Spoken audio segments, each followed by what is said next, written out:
So you think you are not successful yet, huh? Well, this is such an important subject that I don't even know where to get started. Okay, please give me 15 seconds and I'll be back.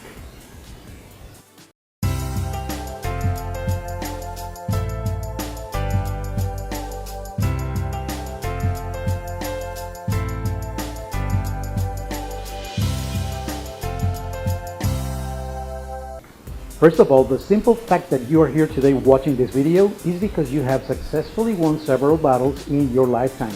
The very first one occurred when your physical body was still divided into a sperm and an egg. Then the sperm won the competition to fertilize the egg and you were conceived. Secondly, once you were born and throughout your life, you have faced numerous challenges. Illnesses, accidents, threats, and all kinds of dangers are very common experiences in all of us. Many people have suffered from poverty, hunger, mistrust, and abuse. And those are just a few examples among all kinds of challenges that are inherent to living a human experience in a dysfunctional world. One way or another, we have all been through some kind of difficulties and finally thrive. The problem is that we rarely acknowledge our own successes. When we think or talk about success, the way we understand it in our culture comes from a very narrow perspective. Everything has to do with money, popularity, followers or likes on social media, things like houses, cars, people's physical bodies, and material stuff in general. Nobody seems to care much about real success. When have you seen on TV the Best Mom Awards, or the Honesty Awards, or the Father of the Year Awards? Where is the recognition to the millions of good things ordinary people do on a daily basis? Where is the publicity to what really matters in life? Things like love, kindness, unity, family, and decency are not so often highlighted. We have been bombarded so hard with the materialistic view of life that we normally judge others as successful when we see their material success. We will hardly consider someone successful if we see signs of lack of money, if we notice that someone has a not so good job or not so good car or no popularity. We will very likely not even turn our heads to see them. When I woke up to these matters, I realized that my views were no different from the ones I already described. I have had the experience of success at work, being surrounded by famous people since I was very young. I myself started appearing on TV as a teenager.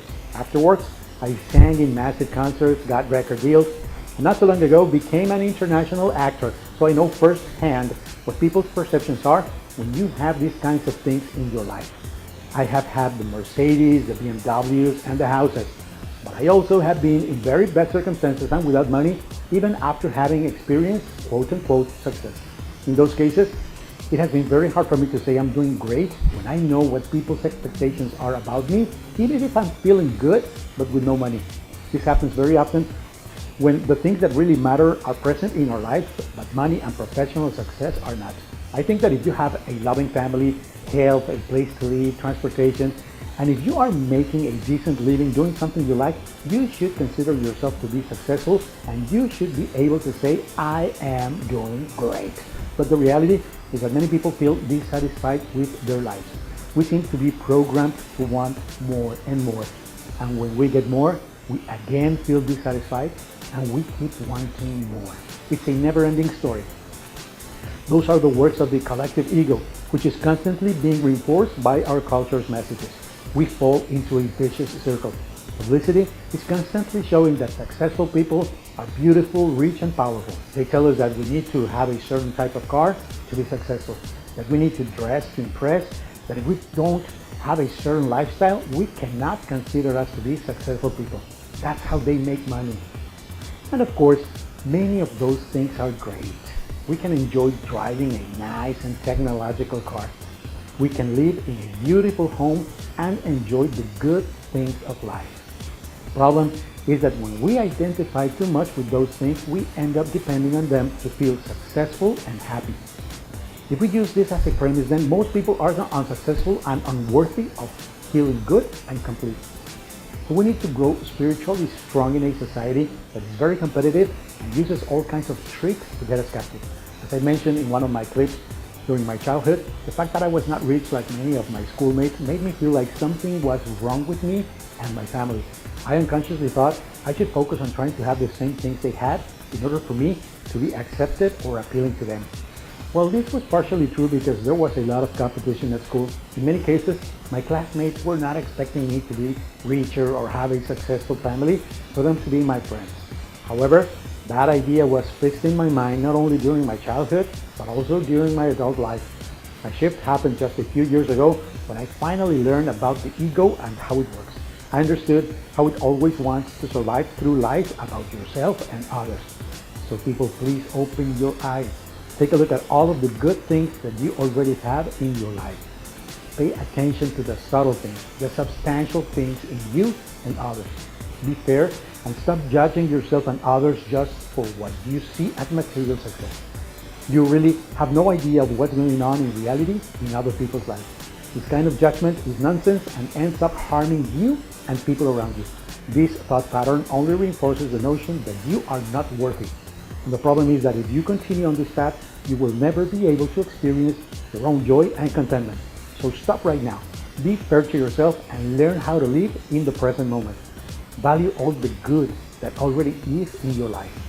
Better outcomes will naturally occur if you are able to live in this way. Stop chasing the unreachable. Don't be like the dog who can never reach her tail. Cherish the job you have. Incorporate gratitude and joy as much as you can in whatever it is that you do. If you have to make changes because what you do is unbearable, just keep these principles in mind and allow your true self to be part of the changes. Always remember that you have the power to recognize every good aspect of your life. The greatest gift of all is already there, right where you are, within you. Make the shift to a more conscious and really successful experience. If you like this video, please share it with your friends and head to our website for insights, tips, and much more. Once you are on UmiTV.com, please sign up for our email updates and share your comments and experiences with us. Practice meditation, live in the present moment, and always be the silent observer of your thoughts and feelings. This is Yumi TV. Let's evolve together.